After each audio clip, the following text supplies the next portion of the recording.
একজন একজন করে আসেন। সাব্বাস, ও তো আগে বান্দর ছিল, এটা তো আমিও জানি। ঠিক আছে, না না আমি এবার কই আপনি আসেন ম্যাডাম। হ্যাঁ আসেন। সে টিকটক করে, কয় ভিডিও করেন। হ্যাঁ মোবাইল রাখো, সমস্যা নাই। আমি উঠবো কেমনে? হ্যাঁ রাখো, উঠো নামবো কেমনে? উঠো। আমি পারবো না ভাই। ভাই ওটা ধরো না ভাই, আল্লাহর দোহাই লাগে, ওটা ধরো না, পাইপ ধরো না। এই যে আমি যে ফার্স্টে কইছিলাম, এই যে আমার কথাটা শুনলো না, মানে মেয়ে মানুষ যে একটু দুই কলম বেশি বুঝে না। ধরো।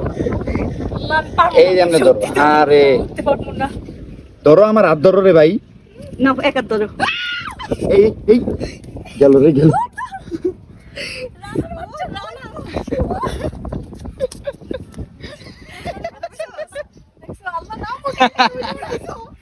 এবার নামার ওটা চিন্তা করে আগে ভিডিও দেখো, ভিডিও দেখো তারপর কো। এই জায়গাটা বহো, আমি এটা কিন্তু আমি বানাইছি, এই যে এটা, এই জায়গাটা বহো। আমি নামবো কেমনে? এখন আমি এটা ভাবতেছি। নাম্বার লাভ দিবা তোমরা, ছোটকালে বহু গাছে গুছে এইসব জায়গায় জায়গায় যা তোমরা ইয়া করছো, এটা বললো না। হ্যাঁ টুম্পা, এই টুম্পা, হ্যাঁ, এই টুম্পা যেমন উঠছে একটু তানিয়া একটু ভাব দেখাইছে। কিন্তু আমার মনে আছে আমি যেন কার জন্য একবার গাছে উঠে গেছিলাম। কার জন্য? আর রুহি, রুহি যদি একা একা উঠতে পারে, তুমি না একা একা উঠছো, এই দেখছো তোমার একা কেউ একা গাই উঠছো। দিছে আপু? তাতেই তো। হ্যাঁ আমার দাদা তো উঠাইছি।